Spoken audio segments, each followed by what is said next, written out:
Picture this. You wake up and your mind is clear. No racing thoughts, no noise, no pressure from the moment your eyes open. You know exactly what matters today. You make decisions without second-guessing yourself. You move through the day with a sense of direction that does not depend on how you feel. That version of you exists, but it cannot be built on noise. It can only be built on silence. And most people have never learned to use silence as a tool. They fill every gap, every commute, every meal, every quiet moment becomes a moment with a podcast, a scroll, or background noise that never fully stops. And the cost is something most people do not realize they are paying: the inability to think clearly. Here is the thing about mental clarity. It is not a personality type. It is not something you are born with. It is not about being naturally calm or naturally decisive. It is something you build. And today I'm going to show you exactly how. This is the STILL method, a 4-stage framework for rebuilding your ability to think, decide, and hear yourself clearly. In a world that is designed to make all 3 impossible. 4 stages, 4 shifts, all of them small enough to start today. Stage 1. Stop. The lotus begins in still water. Before it grows, the water must settle. Your mind works the same way. Most people add more information, more planning, more input, when they cannot think clearly. But clarity does not come from more. It comes from less. The first stage is learning to stop before you start. Before you open your phone in the morning, stop. Before you make a decision when you feel overwhelmed, stop. Before you react in a conversation that is making you anxious, stop. Not forever, for 60 seconds.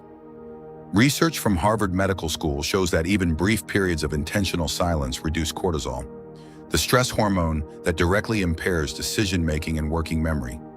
60 seconds of stillness before a decision is not wasted time. It is preparation. Think about the last time you responded to something too fast.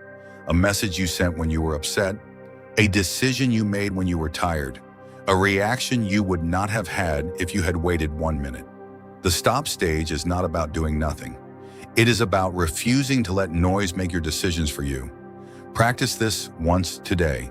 Before the first thing you normally do, stop. 60 seconds. No input, just you. Stage 2. Turn inward. The lotus stem reaches upward through murky water. It does not fight the water. It simply knows its direction. Once you have stopped, the next step is turning your attention inward. Not outward, not to what other people think, not to what the internet says, not to what you think you should feel. Inward, ask one question. What do I actually think about this? Not what am I supposed to think? Not what would make other people comfortable. What do I actually think? Most people have lost the ability to answer this question, not because they are confused people, but because they have trained themselves to reach for external input before internal reflection. Someone asks your opinion, and before you can form one, you are already searching for what the correct answer is supposed to be.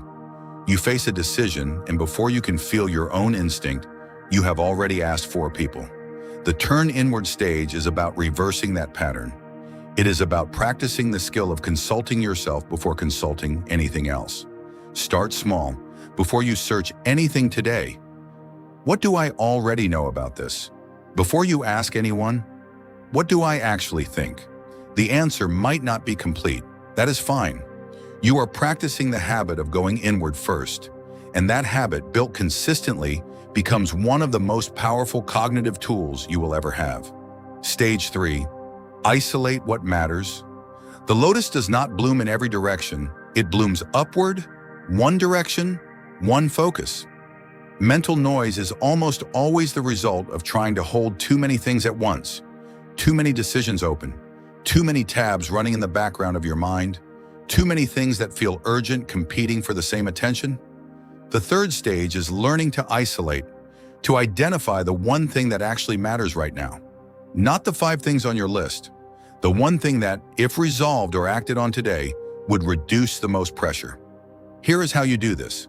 Write down everything currently taking up space in your mind.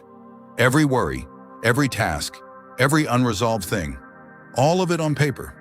Then ask one question. If I could only address one thing today, which one would reduce the most weight. That is your one thing. Everything else waits, not because the other things do not matter, but because the human brain is not designed to run multiple unresolved problems simultaneously without degrading in performance. Isolating the one thing does not mean ignoring the rest. It means giving your best thinking to what matters most, instead of your worst thinking to everything at once. This is how people who seem calm under pressure actually operate, not because they have fewer problems, because they have learned to address one thing at a time. Stage 4. Let it land. The lotus blooms when the conditions are right, not when it is forced. When it is ready. The final stage is the one most people skip because it feels unproductive. It is not.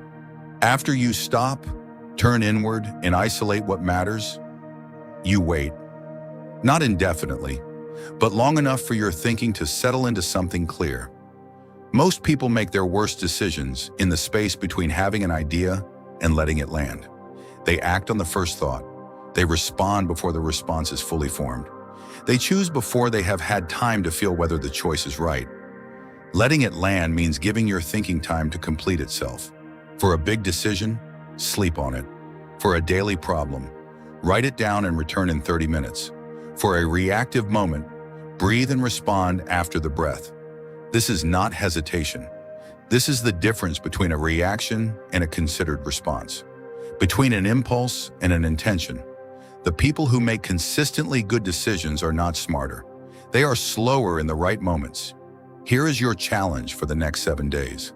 Apply one stage of the still method each day to one situation. Day 1, just stop before your first input of the morning. Day 2, ask what do I actually think before searching for an answer. Day 3, write everything down and find your one thing. Day 4, let a decision land before you act on it. Then repeat. By day 7, you will not just think more clearly. You will have started building the version of yourself who does not need noise to function, who does not need constant input to feel okay, who can sit in silence and know exactly where they are going. That is not a personality type. That is a skill. And it starts the moment you choose stillness over noise. Start today. I am rooting for you, even from afar.